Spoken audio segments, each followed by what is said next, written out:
Hey guys, how are you? It's Queen Kuli here. Great to see you. Welcome all 11s. I'm an 11 too. You already know that probably. And as I always say, if this is your first time, welcome in, welcome. And if you've been with me for a while, I really appreciate you. I have a little new setup here I've been talking about for a while. So I'm just trying it out and I thought it would be fun. I've got my dragon over there and some selenite. And so some feathers and then this really cool light that changes color. So I hope that you are all doing well. And um, the ways to work with me, what I do is I'm an activator. I help bring people into activation with their gifts, with their motivation, help empower them. And then once you're in alignment and activated, then everything that you want to happen in your life starts coming towards you and it becomes more effortless. So that's pretty much what I do, as well as being an animal communicator. So I would love to work with you if you're interested in, it's a new year, it's already March. And if you're interested in making some changes in your life and you want to level up, let me know. And the Brave Academy is also going to be open in another week and a half. So I'm excited about that too. So all the links will be below. Okay. Today, I wanted to talk to you about something that happened to me a couple weeks ago. I don't know if you saw my last video, and if you haven't, because I didn't put a number on it, it was for everybody. But sometimes when I do that, if I don't say it's for an 11 or a 9, you guys won't watch it, which I totally get. This one was different. This one, because I'm an animal communicator, as you know, I speak with domestic or wild animals, it doesn't matter. And they speak with me just as I'm talking to you, right? They all have their own voices, they sound different, they look different, act different, whether it's a cat, a dog, a horse, a hawk, it doesn't matter. A gecko, I had that last week too, that was fun. Um, so I have a couple of clients that occasionally when they go away on vacation, I dog sit for them or cat sit for them. In this case, it was a dog. I've known this woman for 4.5 years, super, super nice. And she's had her dog for about a year and I've sat for him before, no problems. And this time was different. So she was gone for 2 weeks. And the third night I was there, well, let me just say, I'm used to having all of my animals sleep on the bed. And she had said, you just want to be careful of this one because I guess she was unsure if he, was going to like the bed or not and how he would react. So what happened was the first night I was there, I was under a big time spiritual attack. And I don't know if you guys have been going through this. I've been mentioning this to everyone, but every one of my clients, including yours truly, has been attacked the last 3 weeks. I mean, without mercy. It's been crazy. I know there's like 8 portals open. I know there's a lot going on. There's always the spiritual warfare, but this is kind of getting old and it's just about over with, but it's been very challenging for everybody. And so what happened was the first night I was there, the dog got on the bed and the dog was growling. Now, she has a lot of, well, she's way out in the woods. So she has a lot of deer that come by and he growls at the deer and whatever. So I just thought that's what it was. Didn't think anything of it. The next night, he got on the bed and I told him to get off and he kind of growled at me. But I didn't think too much of it. I was super tired. It was like 2 o'clock in the morning. It was really late. And I was just like, whatever, I'll just go to bed. He'll get off the bed. And he did. Third night, I was up till pretty late, again, working till like 2 in the morning, got into bed, and I thought that I had closed the door so he wouldn't be coming in, but I guess I left it open enough where he walked in and he jumped on the bed. And it usually takes me a little time to go to sleep. So I was this way, facing this way, and he was behind me. So my back was turned towards him. And I had just gotten to sleep, and all of a sudden I hear this big, "Arr," like a really big growl right in my ear here. And then I just felt some pain, and I woke up and I shoved him off of me as fast as I could. He looked at me like, okay, and walked away. And then all of a sudden I turned the light on and I looked at myself and I had blood running down my face. I'm going to show you a picture if you didn't see it. Um, and there's a point to me talking about this. This is, if you can see, let me see. You can't see it. Yeah, shoot. It's hard to see. I apologize. Anyways, it was coming down my face and it was really scary. I started hyperventilating. I was just thinking, oh my gosh, I'm gonna have stitches, whatever. I got my head too. But I put ice on it. It stopped really fast. I calmed down. I went back to bed. I did not spank him. I told him no, really firmly. He's not my dog. If I'd been hurt worse, I probably would have, but I didn't. And tried to go to bed after that. Now, I have 9 more days with this dog after this incident occurred, and I didn't want to tell the owner. She was far away on vacation. She'd get upset. She might come home. It's like, I'm not doing that. If I was hurt, like badly, I would have told her, but I figured I could just wait. So the challenge for me was working with this dog for the next 9 days. And now I'm very leery of him and wary around him. I don't trust him at all. And so the point is, I was trying to figure out what's going on. Why did this happen? And I asked one of my clients, and she, I think, hit it the nose on the head because I was toying with this dog. He had just woken up, I think, from a deep sleep too.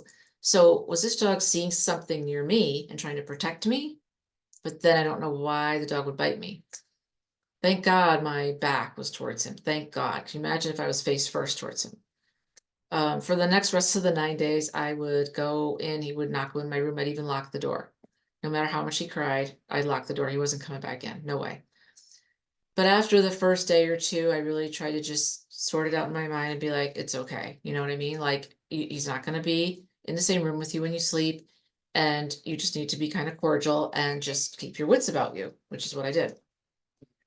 I asked my client what had happened, and this is what she said, and this was very interesting. I'd like to know what you guys think. If you guys have any thoughts on why this happened, other than I just got attacked, um, let me know, especially if you have insight spiritually, what's going on here. Now, this dog actually was with another family, just so you know. Their story was that they had one baby and then they were having another baby, and that's an Akita. I don't know if you know anything about Akitas. I always had Springer Spaniels.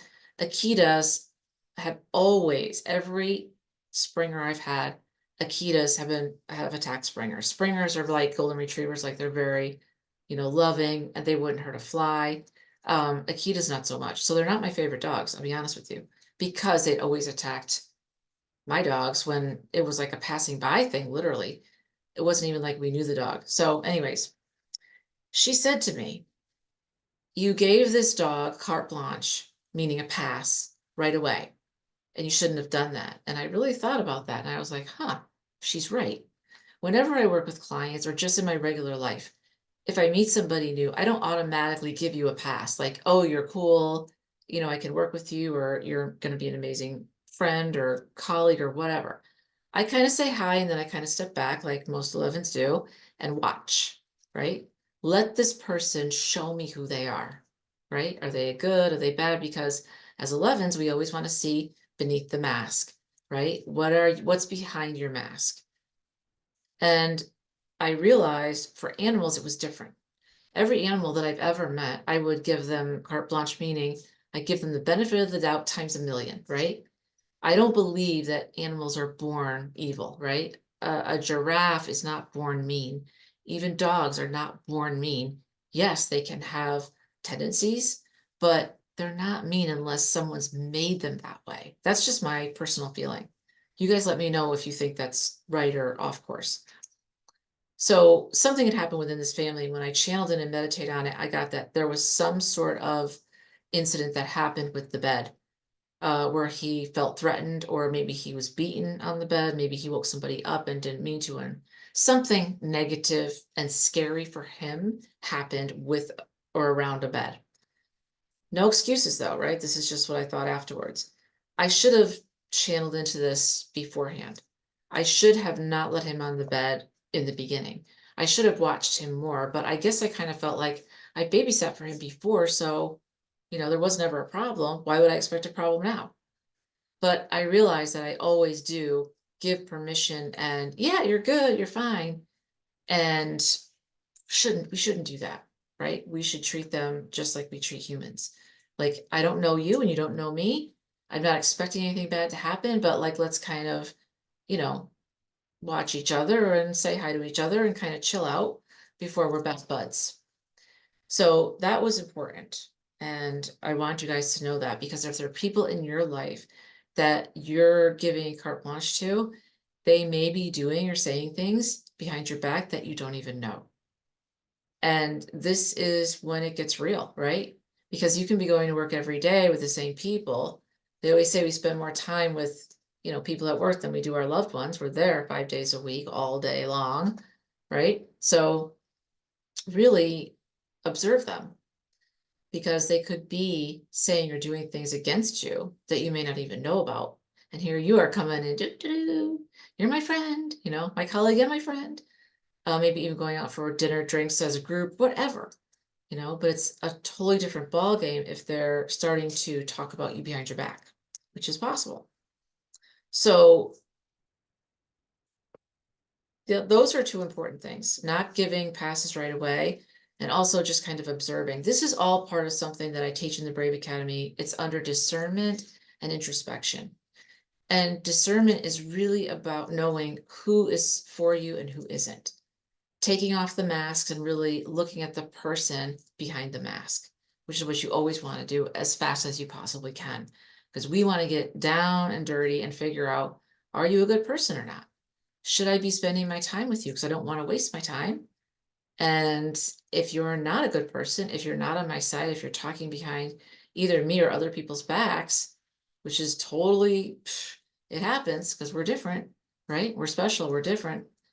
And you just want to know what you're working with. You don't want to be the one who's always fooled and they're all nice to you and then they turn around and stab you in the back. Not cool.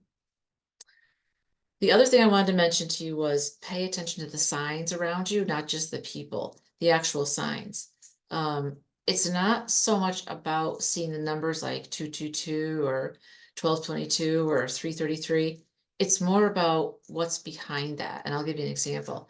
As I was leaving the house the other day and I pulled out, a huge, beautiful hawk was circling my house and then kind of started circling my car. There was nobody behind me, nobody in front of me, it was just me. So I knew that hawks are obviously my totem, and I knew that that hawk was for me because it was hanging out and kind of guiding me. And then I asked, do you have a message for me? Or was just saying hi and protecting me? That's cool too, right?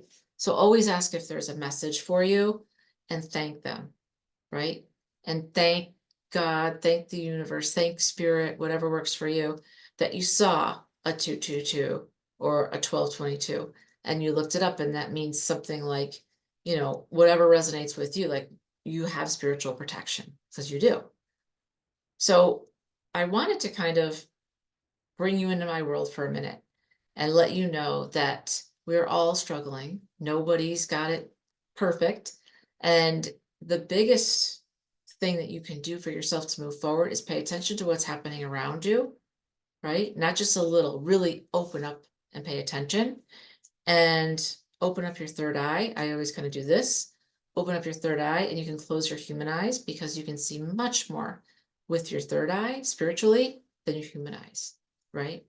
And know who's around you, right? Whether it's a dog, whether it's a cat, whether it's a human, know what they're like. And I'm not saying you have to cater to them all the time, but know who you're working with, right? It's that simple. You don't want to waste your time with beings that are not appreciative of you, because there are plenty that will be, right? So I hope this helped you. Let me know if this worked for you. I just wanted to kind of make you a super quick video. And if you're interested in the Brave Academy, everything's down below. If you want to work with me one-on-one, all that's good too. I am offering somewhat of incentives for the next week or so. So if you want to work with me, let me know. All right, guys, take care. I'll talk to you soon. Thanks.